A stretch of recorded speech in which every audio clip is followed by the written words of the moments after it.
Thank you again to everyone who's on and who's joining. I think we'll have more folks joining us as the session goes on. We had a very significant response from people around the country. We're very excited to be doing this first All In Together Town Hall with our amazing panelists who will be joining us shortly. If again, just one more point, if you would like to ask questions of me, please use the Q&A please use the Q&A at the top of your screen. So we are going to get started.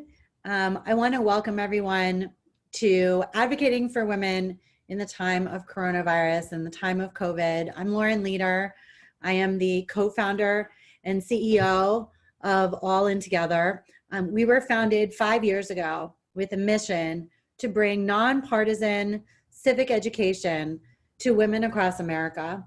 Our mission is to help empower a world of women activists from all walks of life, all backgrounds, all political persuasions, all interests, to really speak out and influence the ways in which our government and our democracy works. First and foremost, we want to encourage everyone to please follow All In Together on the socials. We are a constructive and positive place on the interwebs, I promise. We put out amazing, nonpartisan, thought-provoking, constructive content all the time. I really encourage you to follow us on Twitter, on Facebook, and on Instagram. We are hoping that this session will be on Facebook Live. Hopefully that is going to get off the ground in a few minutes. We're having a little technical difficulties. Oh, it's working. My team is telling me. So we're now also on Facebook Live. But I really want to encourage you guys to follow us. I know many of you are new to All In Together, and we're so thrilled to have you join us for this incredibly important session today. So really briefly, and again, for those of you just joining, I'm Lauren Leader. I'm the co-founder and CEO of All In Together. What we're here to do today is to learn a template for action. I'm going to speak to you first a little bit about why we're doing today's session, about why All In Together does what it does. And in the context of the COVID crisis, why it has never mattered more that women participate in our process, that women speak out and speak up regularly, often, constructively, and directly to our elected officials at all levels of government. We're going to go through a quick tutorial on the right ways to contact your representatives and what they need from you in order to act and make a difference in the laws that they're passing really every day in this crisis, but on an ongoing basis.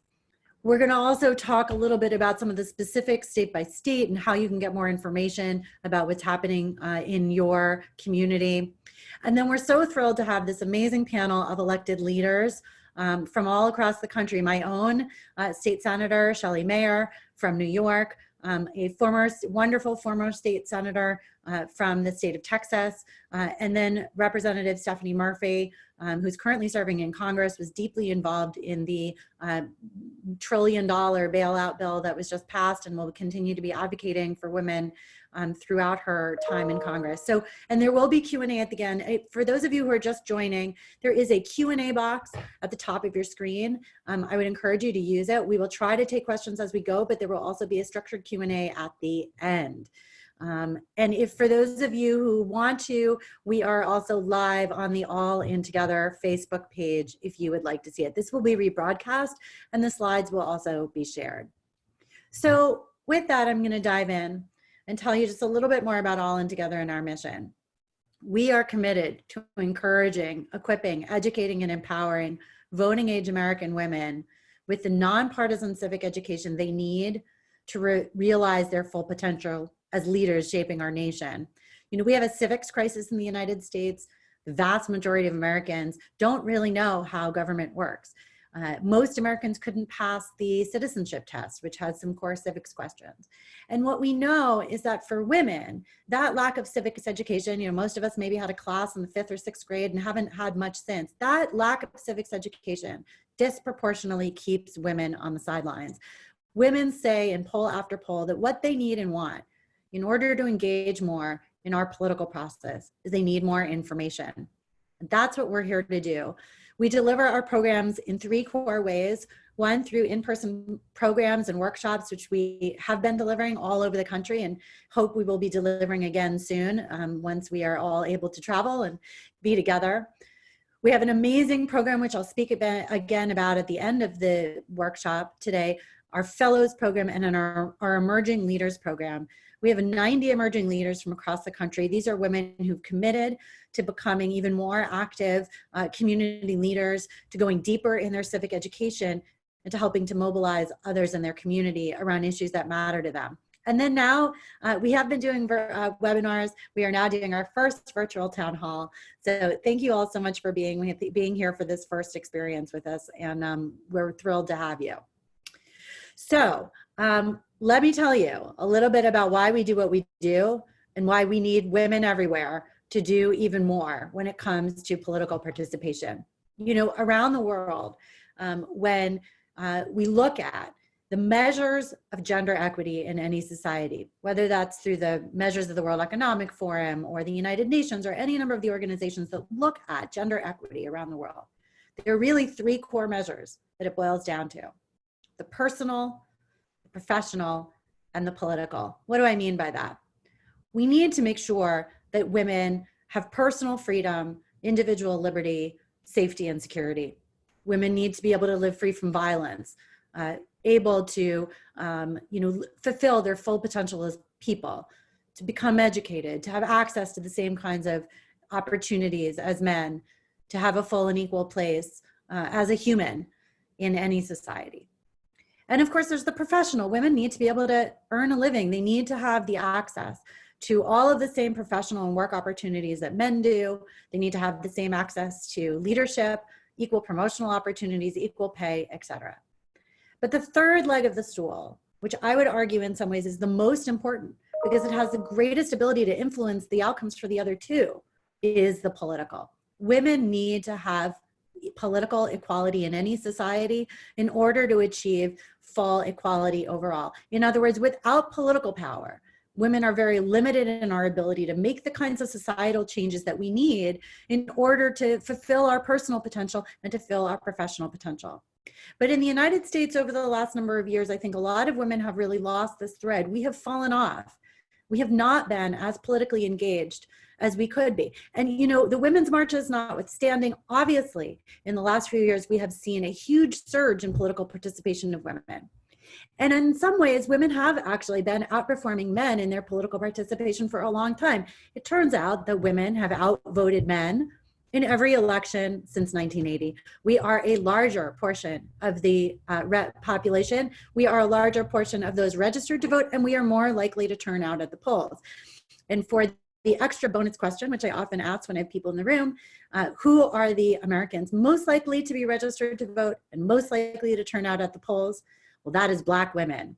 And we've known this for a long time. The media has just caught on thanks to what happened in the Alabama Senate race and what happened in the South Carolina presidential primary and in presidential and midterm elections all over the country. Black women turn out, and they are the backbone of women's democratic participation. So you'd never know in a way that women are this big of a percentage of the voters because it gets so little coverage. We never hear about it.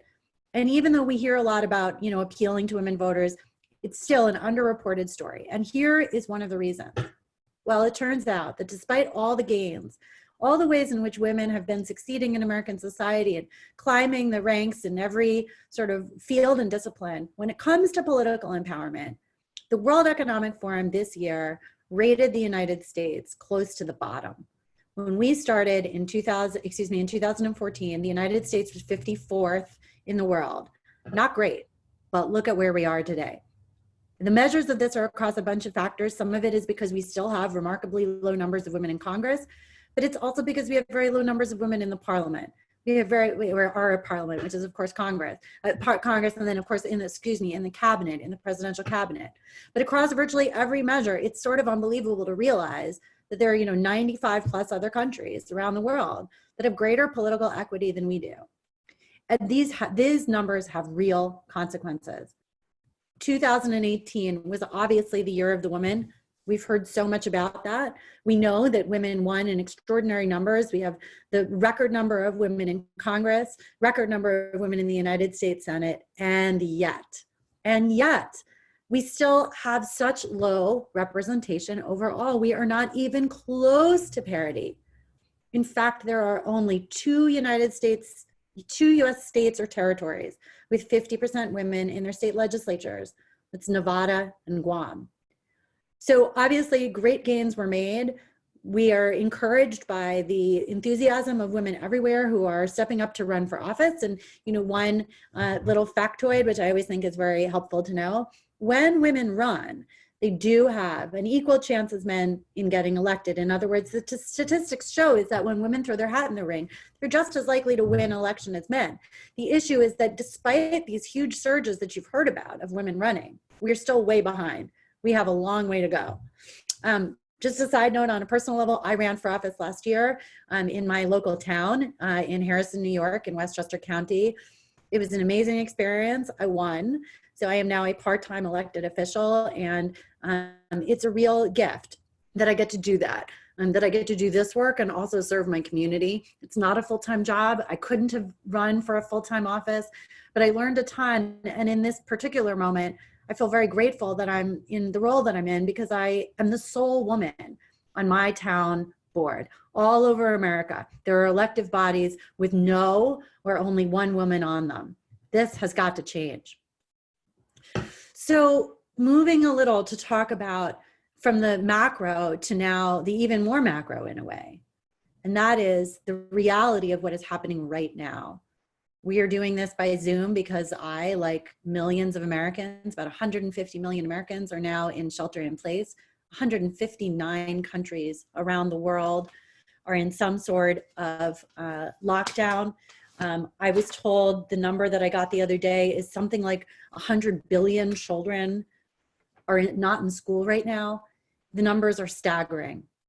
But the reality is, and this is also part of what goes unreported, the hugely disproportionate impact of the corona crisis on women across a whole bunch of measures.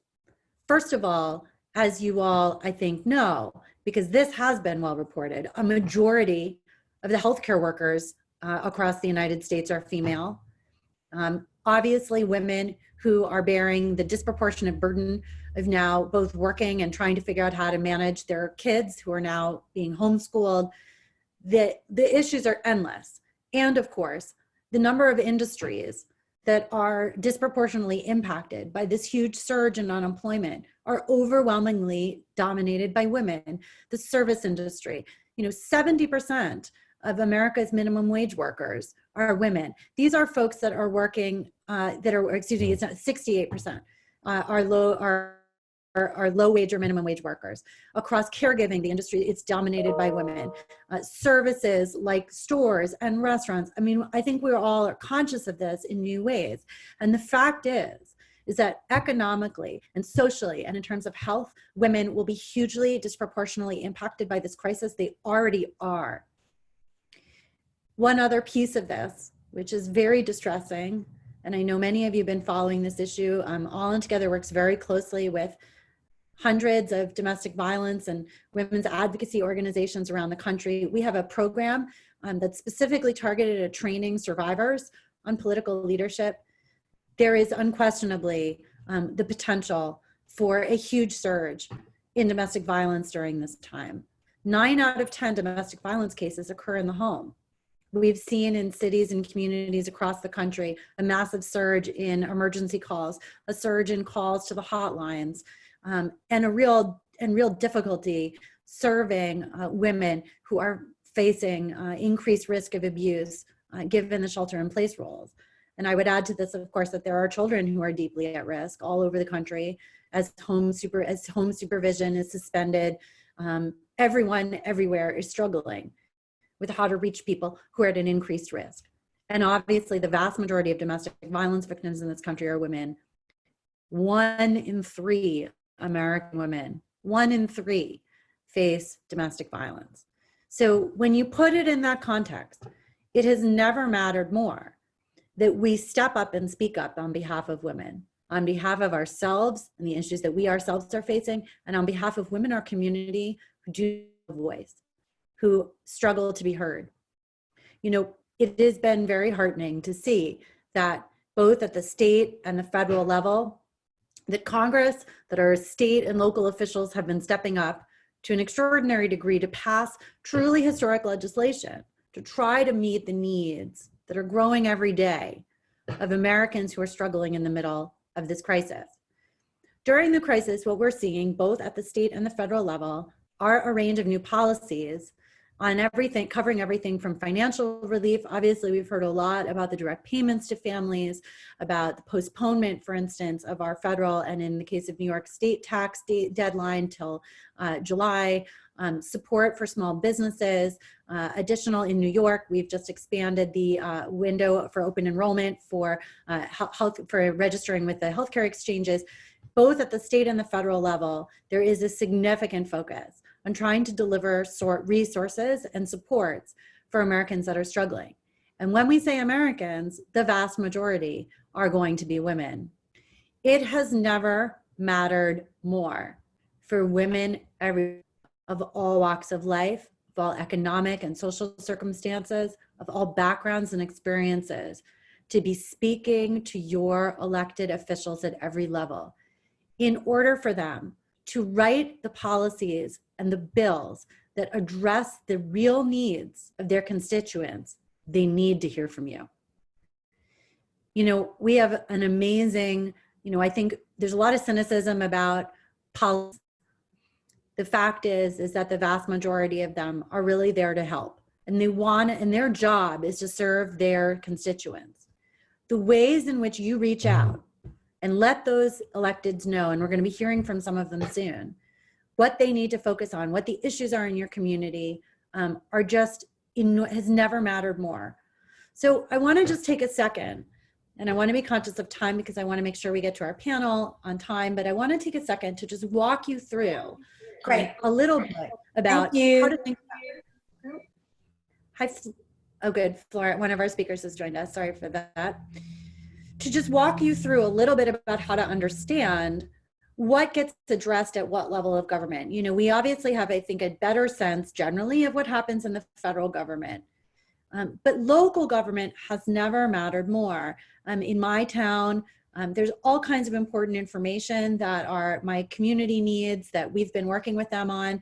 We're helping them get access to state resources, information about housing, food banks, et cetera. So on the basic, just as like a fundamental of what governments at different levels are responsible for, the local government deals with public safety, infrastructure, zoning, community spending. But right now, many local governments, including my own town, have instituted emergency powers. And this has been true all over the country, which enables them to do all kinds of other things. Declaring emergencies, particularly in order to use medical facilities and public spaces, has been very widely done. It enables them also to close things like parks and all kinds of other public spaces, our libraries, et cetera. The state government. And I am going to encourage everyone on here, and we'll go through this, I think, in one of the next slides, to go to the website. We're going to show you how for your governor and get on their mailing list. I will tell you that the emails that I've been getting from Governor Cuomo here in New York have been invaluable. He's sending them out daily. You need to know what's happening in your state now more than ever. And then, of course, at the federal level, the large-scale packages that are dealing with tax and commerce and the budget, all of those things are on the table right now. And so it's important to understand this. So what do you do? A couple things. Well, first of all, I just want to say that most Americans don't actually even know who the folks are that represent them. And that is a really important place to start. You should know who your members of Congress are, who your state representatives are, and who your senators are. And a really easy way to do that is to go to the Other Action Center, which is on our website, aitogether.org. You can click on your state and it'll bring up this handy dandy box, which will give you a way to contact your representative once you've put in your address. It's going to give you an opportunity to then immediately write an email, which we're going to talk about in a second, directly to those electeds. And then it also includes a voter guide, which is going to be increasingly important as we get closer and closer to the general election, but also has important information about every state. Many of you have seen that in the state-by-state election dates have been changing. New York just changed theirs. Many of the other states are following suit. It is important to stay informed about those issues. So once you've decided that you're going to reach out to one of your elected officials, there's a fairly straightforward thing that you can do. You can call them and you can email them. Both of those are effective. If you are calling their office, I'm going to make one plea. And that is that in the current moment, there is, and actually all the time, there's always these like Facebook messages that say, you know, you live in New York or you live in Kansas, call Mitch McConnell and tell you want him to do in the Senate this week. I am going to tell you that when your time is precious, this is not a good use of your time. I'm going to encourage you to focus on your own elected officials. It is important that they represent you. It is their job. And believe it or not, if you don't live in Kentucky, Mitch McConnell is not required to respond to you. He is required to respond to his own constituents. So I am going to suggest that that is where you focus. So you need to tell them who you are and where you live so that they know that you're a constituent. You need to tell them what you are asking for them to do. And then really, really, really important, tell them what, how this issue impacts your life. It is important that they know the details. And just a pro tip, once you've got the information about your electeds, please go ahead and save their phone numbers, save their contact information in your phone. When you get 5 minutes free, you can be driving to the grocery store, you can put in a call. It's a really great way to use your time. So what are you asking for? Well, a few things. You want to be specific. What do you want them to do? And an elected official can really only do a couple things. They can sponsor or support, sponsor or introduce a bill, either one that is existing or that they are going to write. They can vote a certain way. They can release a statement about how they feel about an issue or about a bill, and they can draft new legislation. So don't ask them to go do anything else, because these are the things that they can do. So before we move to our panel, because I want to stay on time and I know they're all with us, a couple things. And then I will take some questions. I want to switch to the questions in just a second. I know people have them. I just want to get through this because I have a bit of an issue with my screen, and I won't bore you, but I will get to your questions, I promise. Okay, so how do you influence when you reach out to your electeds? Well, it's really important to understand that what your electeds need from you is they need more than just a quick, do this. All the data shows that in fact what's most helpful to electeds, but what they actually are least likely to ever hear from their constituents, is how their work, how what they are doing is actually going to affect you or your community. They want to hear a personal story about how a particular issue is affecting you. A good example, small businesses. The SBA has now offered loans, low interest loans to small business owners. Well, what a lot of small business owners are telling me is that they don't want a loan because they don't want to have to take out a loan to cover payroll. They are afraid that they'll never be able to pay it back given the decline in business. It's important. It's important that those kinds of personal messages. I own a restaurant. I will not be able to make payroll. I am going to have to lay off my people. And if I take out a loan, that loan, I'm afraid I'll never be able to repay it. I need a different solution from the government. It's just one of many examples, but the more personal you can make it, the better it is. So last thing, and then we're gonna take some questions and hand it over to our panel, who are all, I think, with us or will be in a minute. I just wanna make sure that I'm looking at the questions that are coming in, which I know the team is gonna text me as they go. Couple things to make your life easier. We have given you a draft template of how to prepare your ask for your elected at any level. I'm asking you, for instance, Shelley Mayer, who's here on the phone, who's my state senator. I'm asking you, Shelley Mayer, to increase funding for the local food bank in Harrison. We have a community of folks who are struggling, who need access to low and reduced rate groceries, And my personal connection to this is that I know many people in my community are struggling to put food on the table. This is happening in your district, et cetera. So you get the sense of how how you do this. So just to address a couple questions before we move on to the panel, which I'm going to introduce in a second, a couple things. One is we were asked about how to advocate for people living in prisons. This has continued to be a critically complicated issue. There's a lot of concern that the prison population is exponentially exposed, that they have no ability to social distance. This issue is definitely getting raised all over the place. And there's a couple things you can do. One is you can sign on to support one of the nonprofit organizations that advocates around an issue that matters to you, and support them with your time and energy, your letters and emails, et cetera. And in many cases, they will also provide some specific templates for how they want you to contact folks on their behalf. But to do it more directly, it is this. It is this, the same answer is right, no matter what the issue is. Reach out, speak to your electeds, ask them to address the issue. You can do it by phone, you can do it by email, you can call their offices, you can email them. And somebody again asked, which tool do we look up to use to look up elected officials? Again, you can go to aitogether.org, which is the All In Together website, and go to our Action Center. There is a map of the country that has your state, and it will connect you to connect directly with your elected official. Another question about the SBA. I don't have time to get into anything around the SBA. We'll be happy to send out some additional resources about this afterwards. The SBA website has been having some issues, which I suspect Congresswoman Murphy might be able to address, but that is because the Small Business Association is controlled actually by the federal government, and this question has come up a lot in my town. You should email your member of Congress about any issues that you are having with accessing SBA resources. That is controlled by the federal government, not by your state government. And I've gotten that question a lot. So we'll send out more resources and continue to answer questions as we go. So I want to stay on time and respect the time of our extraordinarily busy panel of leaders from across the country. And Priya, if you could turn the videos on for all of our speakers, that would be great.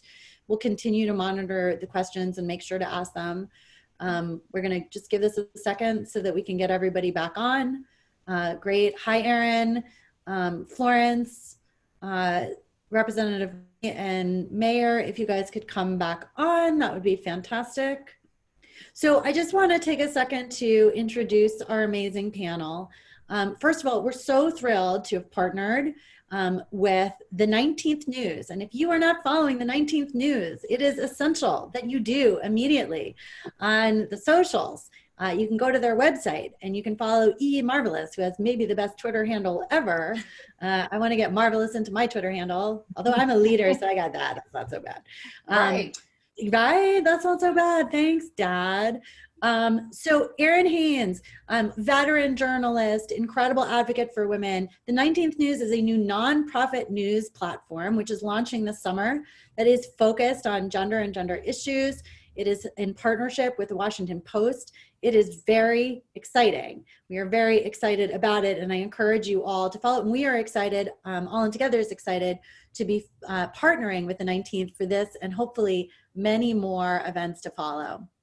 Shelley Mayer, who I've referenced already a couple times, is my New York State Senator. She is also the chair of the New York State Education Committee and sits in the New York State Senate. I think she's actually joining us from Albany. That looks like your office in, oops, sorry. That looks like, I think you're in your office in Albany. I'm not sure if everyone can see Shelley. I'm having trouble seeing her a bit. Is Shelley on? I'm here. Okay, great, thanks. And then, oh good, I see you, Shelley, great. Welcome.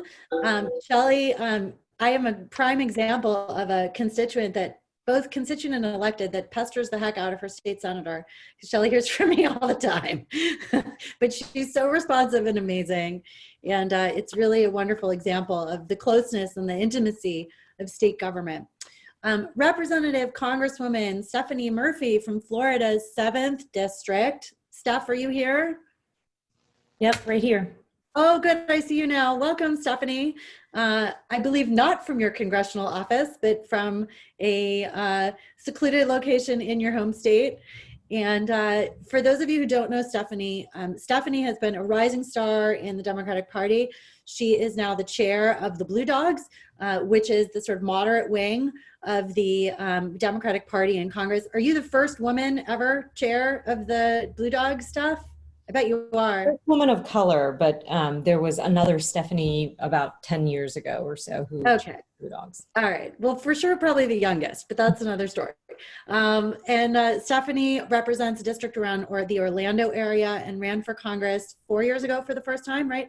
After the Pulse nightclub shooting, and has stepped up, never thought she was going to run, is a great example of an amazing success story, and has been a fighter for women. And then our absolutely last, but totally not least, wonderful former Texas State Senator Florence Shapiro, who has been a huge advocate for women throughout her career, working on issues from gender-based violence to ensure getting women to run for office and engage. She's very involved in a whole, she's in Texas, and we are thrilled to have you. So with that, Erin, over to you.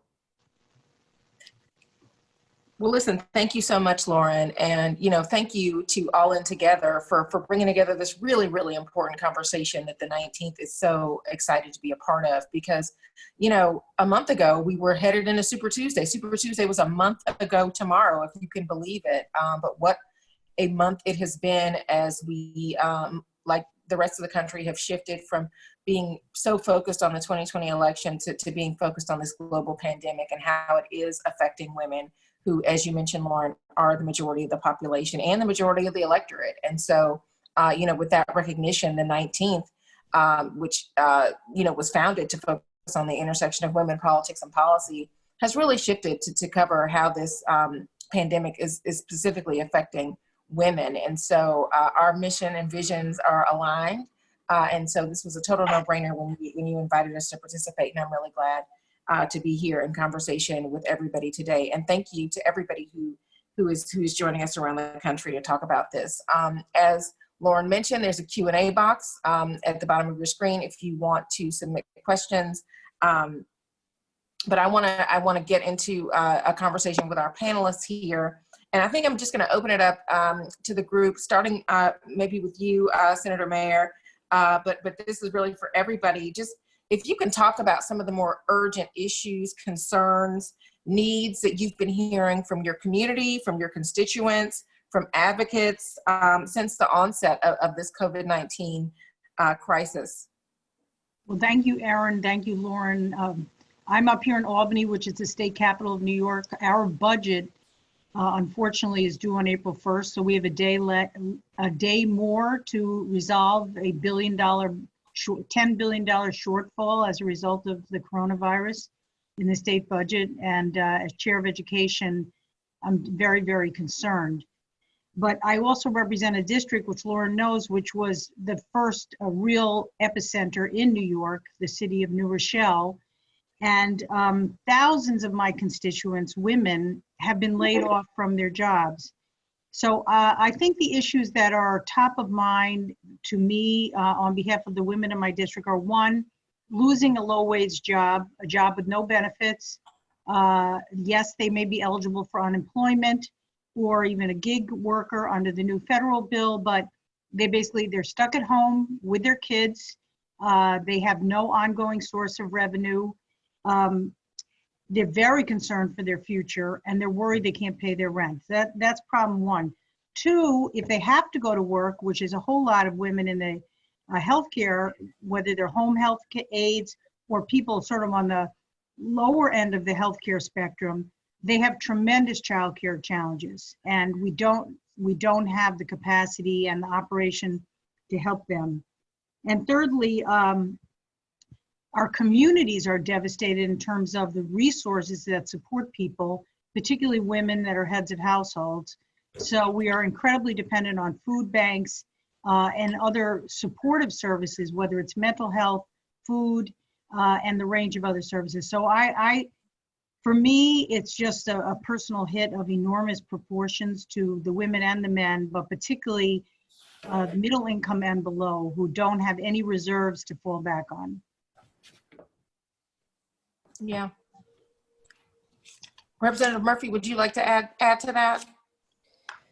Well, I guess what I'd like to do is outline a few of the things that have been passed into law at the federal level that could help women who find themselves in the heartbreaking situation that the mayor laid out. I think, we have now passed 3 separate bills to address COVID-19 and understand that there's probably more that will need to be done. The first bill was an emergency appropriations bill. Mostly it put new funding into key health accounts and to fund R&D on testing, treatment, and vaccines. At the end of the day, this health crisis and the subsequent economic crisis and the suffering of the families and women all across this country will be dependent on our ability to identify treatment and vaccines to combat COVID-19. So that was the first major investment. The second bill provided free testing for all coronavirus, for all Americans, those with or without insurance.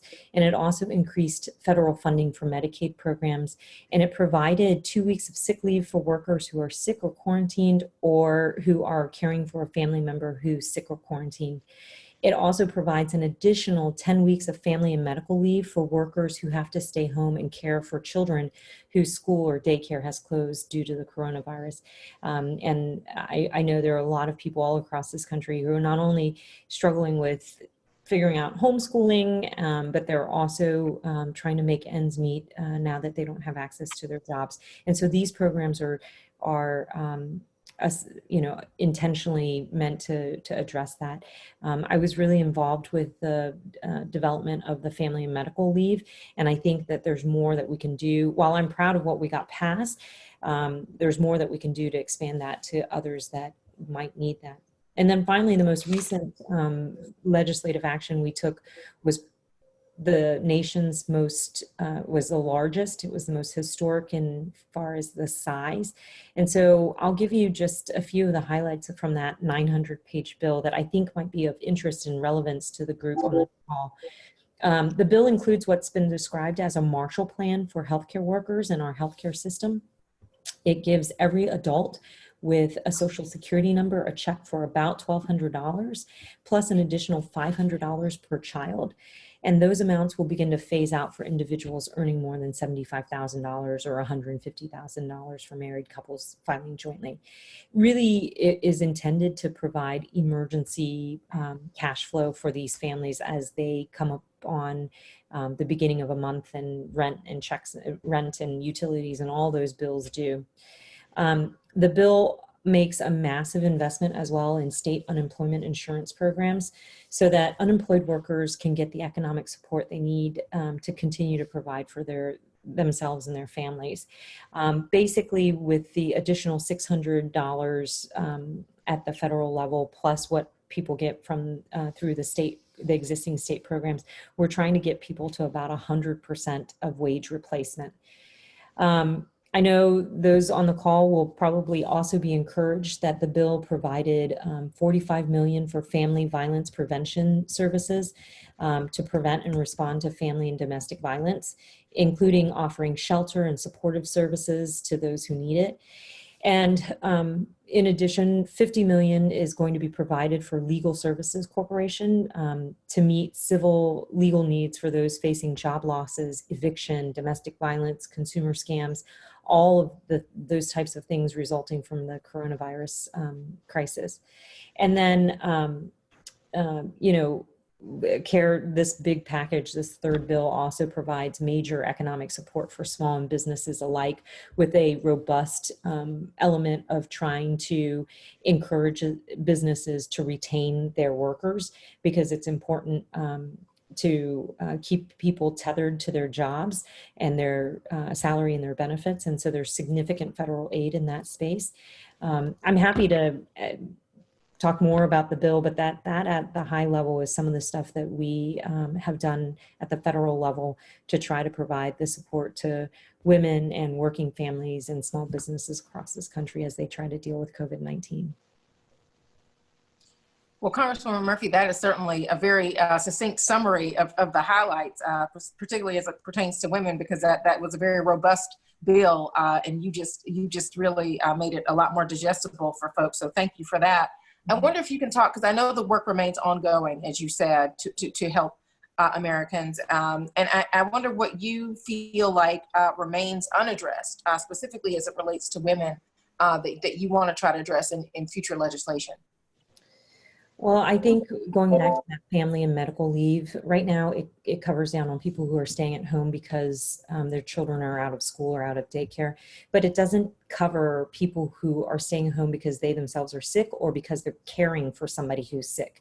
And as we all know, a lot of that caretaking tends to fall on women, whether it's of the parents or of the children. And so we need to make sure that family and medical leave extends to cover people who are sick or caring for the sick, particularly because those are folks who have been exposed to the virus or might be shedding the virus. They shouldn't have to decide between taking care of themselves or their family or going to work and possibly continuing to spread the virus. I think also there's a robust programming already for small businesses. And so small businesses, a lot of them women-owned businesses, tend to have a harder time accessing capital. And so we'll want to make sure to see whether or not we get small businesses into the programs that were in Bill 3 and whether or not there needs to be more work targeted towards women-owned businesses. Additionally, Bill 3 provides for some of the same benefits to apply to gig workers as well as sole entrepreneurs, sole proprietors or entrepreneurs. And we'll want to make sure that as we get the details out of who applies for that money and their access to that money, that women are proportionately receiving their fair share. And if not, we need to do more in that space.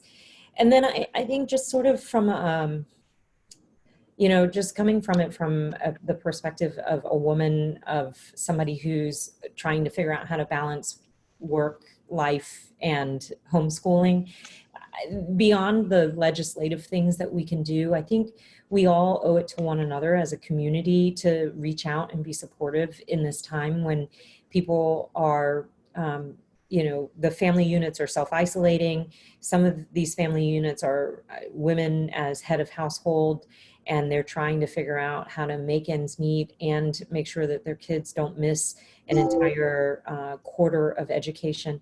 All of those things, we have I think we have a responsibility to lift each other up and share best practices and carry each other forward. And that really isn't in the realm of, federal lawmaking. It's just in the space of like doing what's right from a social perspective as women to women. Absolutely. I think that's a really good point. And we have, as scary a time as this is, there have been some bright spots where we do see communities really coming together to support each other, even, as we are social distancing, folks really showing up for each other how they can. So thank you for making that point.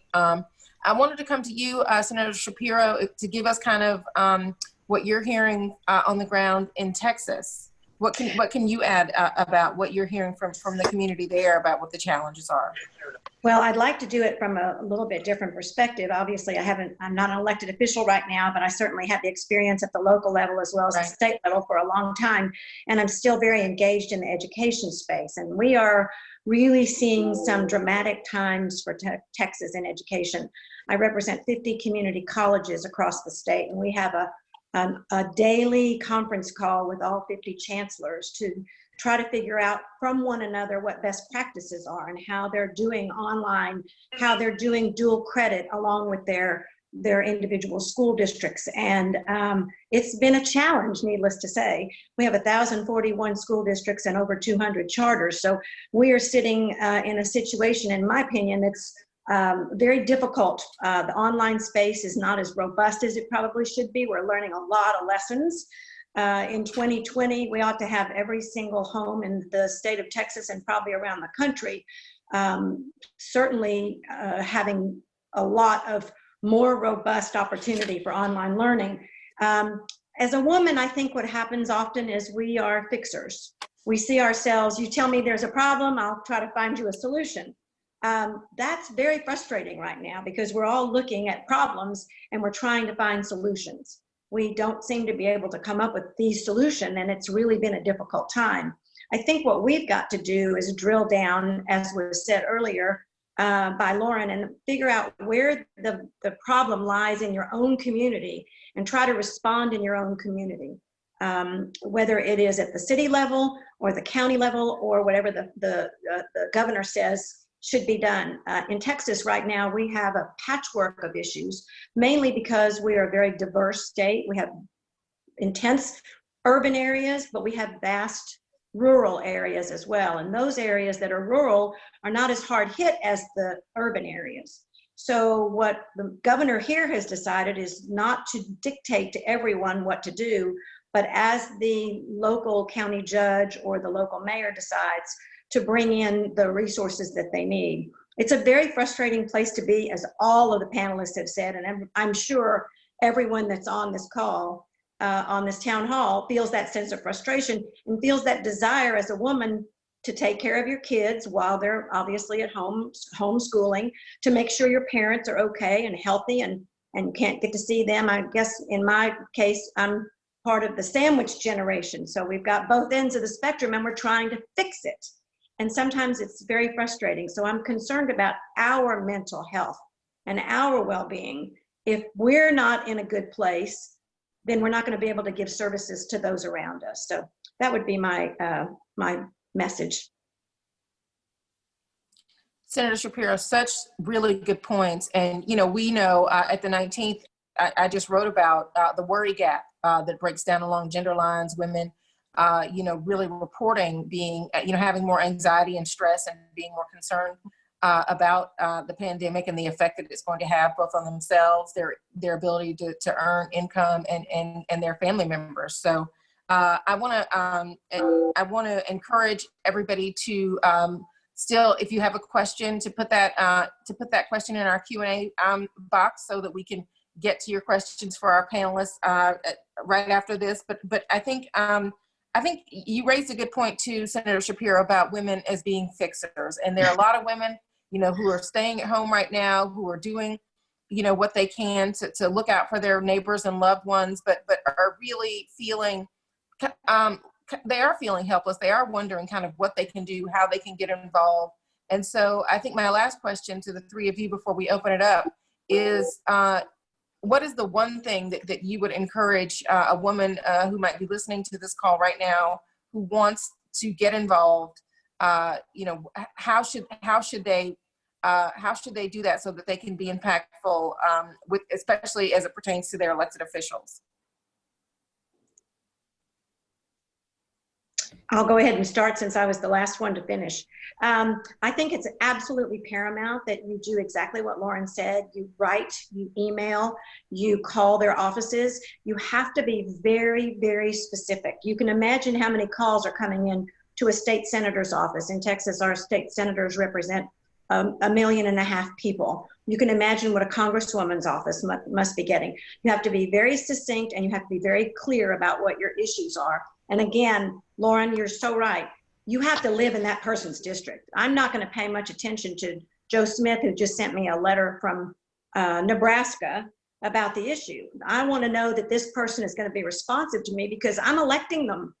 If that's my elected official, and I feel that responsibility to let them know how I feel. There's so much controversy out there. At this moment in time, I think they're waiting to hear what their constituents want. And you can never speak to your elected officials too much, in my opinion. Don't pester them. This is a very difficult time, but certainly let your voice be heard on those 2 or 3 most important issues to you. Well, I would just add to that, I think that's right, Senator, is right now in my office, our offices are closed, for example. We have no physical space. And I think that's true in Congress as well, in your district offices, I would guess. So, but we are trying to answer every call and every email. I would personally not write letters. This is not the time for the mail. This is the time for email, phone calls, and social media. Social media is a very effective way. Legislators look at it all the time. I know who lives in my district because by a certain point, you have a good idea. People write about issues that concern them directly, and then if I can, I call them back directly or someone on my staff. But like Senator Shapiro said, and I'm sure the Congresswoman agree, we are getting inundated with people with individual problems, whether it's access to the Department of Labor's website, which has gone down in New York State, whether it's how do we access these federal benefits as quickly as we need, where that's not all worked out yet. And we are trying to get that. But I agree, a specific question is helpful. One area that we have left out is so many of our women who are healthcare providers are desperate for more PPE, and they are calling our offices under threat of retribution from their employers. Please get me more masks, more gloves, more gowns. And we're seeing that every day, particularly women who have the guts to call in the face of potentially getting in trouble with their employer are calling us because they know they're going to go home and potentially threaten others of their family, and they're concerned. So yes, reach out. 2, I would not use mail. 3, I would include social media. That's in the short term. Before I get to some of the tips, I just wanted to flag one other thing that is affecting women in this COVID-19 crisis that may not be as obvious. As a lot of the healthcare facilities have eliminated non-essential procedures, they are considering a lot of women's healthcare choices and healthcare decisions in that category of non-essential. And so in a lot of states, that is no longer an option or an alternative for women. And so just so that folks on this call who might be interested in that fact are aware, that's happening at the state level. They're classifying abortions as non-essential services. Having said that, just tips for advocates. What I've discovered as a legislator is that lawmaking is the art of the possible. And so really it's, finding the practical thing that can make its way through a divided Congress that is, and taking a practical approach to it, backing it up with having done your homework on how the rules or the laws are currently written, and then pairing it with your personal story so that it brings a narrative and a rationale for your advocacy to light. And then, as you communicate with your legislators and your elected officials, being very clear-cut in the way that you lay out your argument and your proposal is really important. As a number of folks have said, staff is pretty overwhelmed at this moment with answering real-time helping casework get through all of that. So if you have a big policy proposal, try to communicate it clearly, do a lot of the staff's homework for them so that they can just verify that and verify the details and see whether or not this is something they can move forward with and be able to present it to the principal in that way. And then finally, I think one way to really get involved is to engage with your League of Women Voters. Those are nonpartisan entities that are in just about every community that are really trying to strengthen our democracy and to increase the conversation and bring to our dialogue a level of civility. And I know that in my district, we've used them an awful lot to help moderate town halls, to kind of make sure that they provide a nonpartisan platform for my constituents to engage with my office. And it's been a really successful effort. They also engage in a number of other things that support democracy. And I think given all of the attacks on our democracy today, it's important that we fight back, and they're a good organization to do that through. That's great. All good tips. Sorry, Representative Murphy, I know you may have to just drop off because I know you were on a hard time. So, well, I just wanted to mention that for folks who may lose the Congresswoman in a minute, but we'll keep going for another 5. Great, thanks so much. And thank you for sure for Thank you for sure for your participation, Congressman Murphy. A lot of good information there. We have another question. Does writing our elected officials help healthcare workers get more gloves, masks, and the equipment they need? Should we be calling on private companies to help supply more? Anybody want to take that one? Well, I'll just, before I drop off, I'll just say that getting access to masks, PPE, all of those things is our and tests is at the top of our priority list, and really trying to encourage access to the national strategic reserves as well as the state reserves, and connecting the need to the reserves. But the fact of the matter is that we are behind the demand curve at those levels. I think it was well past time for us to, for the executive branch to have invoked the Defense Production Act and get the production of more of these products. Right now, as we look to try to find supplies from wherever we can find supplies, the executive branch stood up a supply chain task force led by I think he's a Navy admiral whose specialty is logistics. And even he has acknowledged the challenges in identifying where the product is and marrying it up where the greatest need is. And right now, as the virus spreads, the needs continue to eclipse the supply.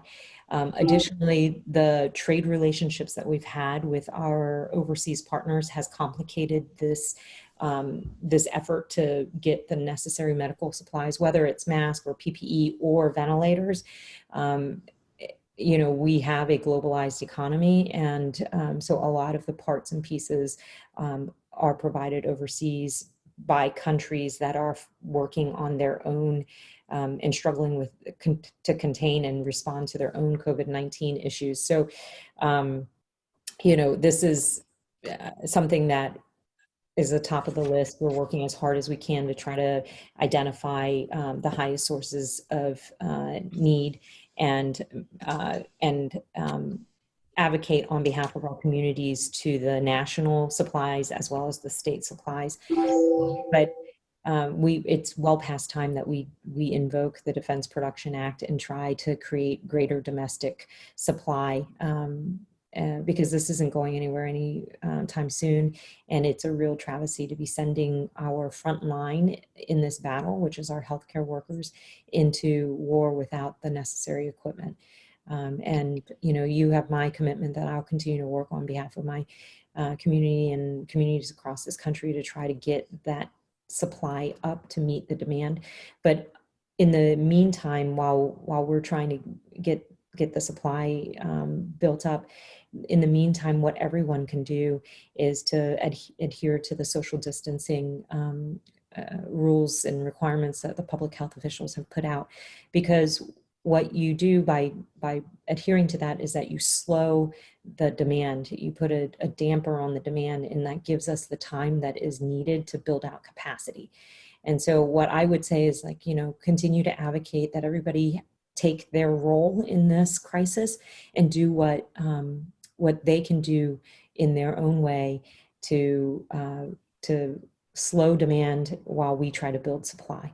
But anyways, thank you all for your questions. Can I add? We appreciate it. I want to add one Thank more you so element much. to this that we haven't spoken about, and that is the nonprofit sector, who is just getting beaten to a core. And if you'll look, if each of the members of this town hall will look online for their favorite philanthropy, we have a tremendous collaboration going on in the Dallas-Fort Worth Metroplex right now between all the philanthropies, trying to find those nonprofits that need our help the most. And we're starting a very large scale nonprofit category so that people will now start addressing some of those, whether it's the food bank, whether it's the shelters, whatever it might be. They need our help desperately. And if you're looking for something in your own community, philanthropies are the ones that are really putting this together. That's such a good point, Senator Shapiro. And somebody asked a question, maybe both of you can elaborate on this.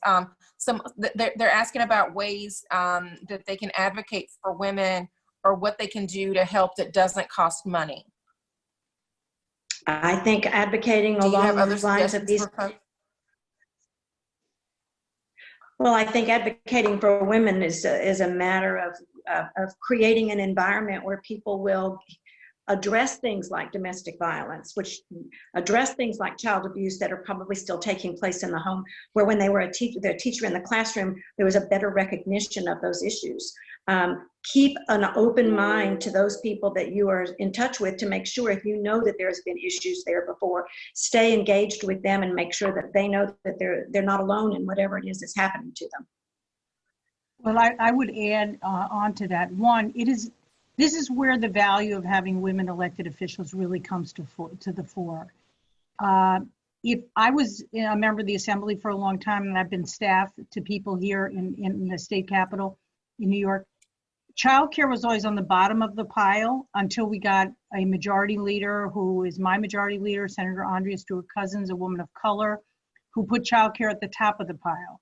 And it killed me when we were going through this and we decided to close schools, that everyone realized what women always knew is that childcare and food are essential parts of what we get from the educational system. All of a sudden, people woke up to, oh, schools actually provide care so that women can go to work, and they provide food that without which children don't have enough calories each day. So we need to, this goes to Lauren's initial point. With women in elected office, you have a much better chance of having these issues be, as I say, on the top of the pile and not relegated to, at the very end, the last day of the budget, someone asked about childcare. We can't have that. We have to have these issues be at the front end: domestic violence, childcare, our working women, our women in healthcare who are out there right now at the low end, home care workers, all predominantly women, all women of color in my community. They're really facing the brunt of this. So this is why electing women really does translate into better policy, regardless of party. Absolutely, Senator Mayer. And I think that we've already seen, such tremendous leadership from so many women in the midst of this crisis at the local, state, and federal level. So I think you raised a really good point about that. And elections do matter. And these folks are thinking about a lot of things that otherwise would not be on the agenda. So thank you for saying that. We're going to have one last question for the both of you. Since you are both women who are probably thinking about a lot of the same things as a lot of women around the country. And so this question asks, what advice might you have for balancing personal worries and challenges with advocating for the larger population of women during this time? Great question. I'd like to say they're one and the same. I'd like to say that whatever we do in advocating for women all over this country will also put into practice what we're preaching for our own community and even in our own household. I do think we have a much greater, at this moment in time, we have a much greater desire, as I said earlier, to try to change things. I think it's going to be one step at a time. Nothing's going to happen quickly.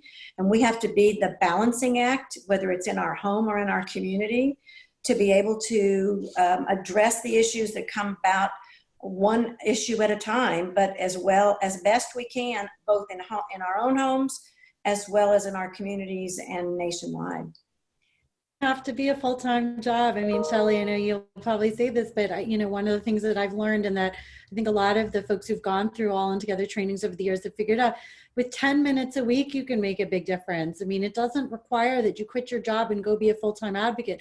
We obviously want more women to run for office, but every one of us, the magic of our democracy is the right to petition our grievances. And that is something we all have within our power to do. And part of what we try to do is make it accessible and easy for you. So you can do it through our website, you can do it with a phone call, but it can take 5 to 10 minutes, and that 5 to 10 minutes can make a huge difference. Shelley, you were going to Yeah, no, I would totally agree. And I also think we have to be fair to ourselves during this. A woman who is home taking care by herself or even with a partner of young children, trying to manage, concerned about finances, not everyone has the capacity at this moment in time to sort of step into this world. But those that do, and I notice a great variation among my friends and constituents, some people have enough support in their life and enough resilience and other ways that this is a moment they can step up, and others don't. And we have to support both groups of women. I would encourage women, use social media to keep your social relationships alive with other women. Call your women friends, your girlfriends. Have a relationship. That is very sustaining in these isolating moments, to know that someone else is going through these struggles. As a young parent, as someone taking care of an older parent, as someone I had a disabled woman today write me, she feels so alone, she has nobody else. Let's make an effort to sustain and bring up the other women in our worlds. And then those that are capable and resilient and have enough support around them, step into this area and yes, send us those emails and make the calls and use social media to make sure that we don't forget what we are charged with doing. It's great. And a funny joke to your friends every once in a while never hurts. Absolutely. That is such a good point. Social distancing does not have to mean social isolation, and being in community at events like this virtual town hall, but also just checking on your girlfriends is really key during this time, especially as we appear to be headed into kind of another month of following the federal guidance of social distancing. Well, I am so glad that we had this conversation. This has been really robust, and I hope it's been helpful to everybody that was out there listening. We want you to leave here feeling empowered and informed. And so, to that end, I would just encourage everybody, if you are not already subscribed, to subscribe to the 19th newsletter, which you can find at 19thnews.org. We are, like I said, covering how this pandemic is specifically impacting women and how women are responding to the pandemic. And so you can get every newsletter will have our full coverage, and also we welcome your stories from the ground in your community. So please feel free to reach out to me on Twitter at eMarvelous with any of your stories that you want to share from your experience dealing with this crisis. Thank you so much. Thank you, Erin, and thank you, Lily and Florence. It's so great. One of the things that's the hallmark of the All In Together programs is just how human they always feel. And one of the pieces of feedback we always get from women that participate is just how real and how accessible and how nice it is to connect with people who are serving their communities. And it's very different and much more intimate, even on this virtual chat, than it is when you see people on TV and far away. And so thank you all for making the time. So we're going to end right on time at 2:15, but in our last 4 minutes, I just want to again reiterate a couple more things. Shelley said, speak up on behalf of those that don't have the resources to speak. And if you can set aside just 20 minutes, focus on one issue at a time, reach out, make your voice heard. For those of you that are interested in going deeper, we obviously really just skimmed the surface today. The All In Together Emerging Leaders program is fabulous and has lots of much deeper content on how to step up to become a leader in your community in a more meaningful way, how to organize around issues, how to get engaged with your elected officials on a deeper level. You can join the Emerging Leaders program by visiting the All In Together website. I really urge you all to sign up to receive the COVID-related emails for your state. Go to your state government website. You can get there. We have a reference to it on our website, but go sign up for your governor's daily emails. You can unsubscribe when we're through this, but they are just invaluable. There is so much happening right now. It is very hard to stay well informed. And by following your state electeds and your local electeds and their direct emails, you'll find a lot easier to manage the information. Even I've been sending out a newsletter highlighting local restaurants that need our support and our local food, other local resources. We had a mom in our community who started a GoFundMe to bring meals to our first responders at the local hospitals. She's raised $10,000 to bring pizzas and meals to our police and fire, et cetera. So the local stuff matters. Stay informed with the 19th newsletter. I'm a fan, you'll be a fan. Couple last things. Your census, which we did not have time to talk about, the census should be in your mailbox any day. It takes 5 minutes to do it online. It has never mattered more. So important. We will be doing more content on the census. Tomorrow is actually National Census Day, so you will hopefully see more about that. And keep track of these elections. The last question that we got, which is very much about number 6, was about sustaining this momentum through the crisis. And, you know, Shelley said it, we need more women at every level of government, at the state, federal, and local level. We will have elections this year. We need to support, regardless of what side of the aisle you sit on, Republican or Democrat, we need women elected. Pick a candidate, a woman candidate in your community that you can get behind. Give them a few minutes of volunteer time. It's very hard for these candidates right now. They can't hold the kinds of programs that they had before. A lot is going virtual for them too. It's another great way to make a difference. So in our last minute, it's 2:14 and 56 seconds. I'm going to talk quick. Please follow All In Together. We will be back to you with the slides from this, the lots of ongoing content, ways to get involved, to make a difference in your community. We need you. And if you were really moved by this, we would welcome donations through the All In Together website. We offer our content free 99% of the time. And so we are grateful, obviously, for support whenever we get it. And we are so grateful to all of you. Thank you, Erin. Thank you to the All In Together team. Thank you, Senators Mayer and Shapiro, and to Representative Murphy. And with that, we're going to leave the screens up, but say goodbye, and goodbye for now. Please join us. We will be doing more programs soon on a whole array of issues, so stay tuned. Thank you all so much. Thank you so much. Thank you. Stay safe and healthy, everyone. Stay safe and healthy. Bye.